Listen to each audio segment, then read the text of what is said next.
Hello, my name is Dr. Greg Lapointe with the Center for Natural Law.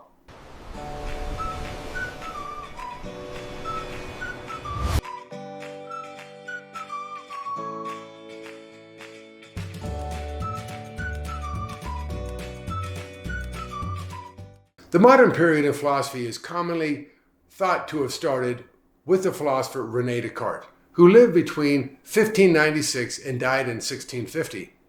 However, modern philosophy more accurately started with William of Ockham, who lived between 1287 and 1347. He was born just 13 years after the famous Thomas Aquinas had died in 1274. What makes modern philosophy so distinctive is what is called the turn to the subject, as they say. This means a turning back to the individual person and away from the externally existing natural order. But this change in direction was really initiated by William of Ockham when he claimed that our references to reality were not actually based in creation. Ockham said, "There is no independently existing reality outside of our mind," but instead claimed reality was nothing more than mental construct within the mind. This was the first notable turn to the subject. Modern philosophy in this respect can now be referred to as subjective and relative, even anti-realist and emotive. This change in focus then gave rise to a multitude of philosophical and ethical systems that were subjective, relative, and emotional. But great philosophers like Socrates, Plato, Aristotle, St. Augustine, Thomas Aquinas, among many other natural law thinkers, have relied on objective realism. Objective realism is the simple belief that reality can be verified and substantiated and exists independently of the human mind. God's created world is reality. This is the demarcation, the place where modern philosophy began its misdirection. Either reality exists as a mental fabrication and fiction, or reality exists independently of our minds. This is the question. The answer is obvious. Our minds can readily comprehend and understand independently existing reality. That is God's beautiful creation. The implications of this distinction are enormous, because the subject of ethics, determining what is right and wrong, what is good and bad, are completely dependent upon philosophical realism. If reality is somehow manufactured within the mind, then ethics becomes subjective.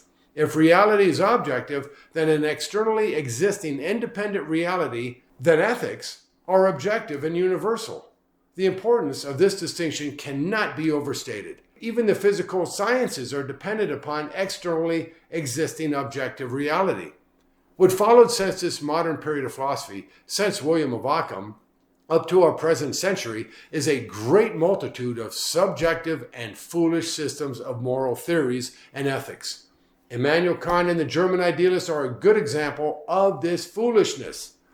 Suffice it to say, sound ethics absolutely requires objectivity, or without objectivity, there is no such thing as right and wrong, good and bad, and would render our values and ethics without any clear standards. Many people of different stripes, including philosophers, believe that ethics is the most important part of philosophy. Socrates certainly believed that, and so do many other modern realists as well. For example, the famous Peter Kreeft has emphasized the ultimate importance of ethics. Ethics must be grounded in objective reality, and if this is the case, then many or most modern philosophers fall into the category of philosophical idealism, such as the German idealist or the existentialist or the phenomenologist. They cannot generate a credible system of ethics. Also, materialism cannot develop a credible system of ethics. This is a monumental verdict and requires any sincere and diligent seeker of truth to largely dismiss and avoid these modern philosophers from the modern period since the time of William of Ockham in the 13th century. Our modern universities should not teach philosophical fiction unless they give proper advance warning that these modern philosophers and philosophical theories are heretical, that their philosophies are flawed and a product of undisciplined imagination. Continental philosophy, for example, from Europe, and the philosophers from this modern period are generally just a collection of philosophical fiction. Any serious philosopher or philosophy department should certainly not include them among subjects studied. Thank you for joining me today. See you next time.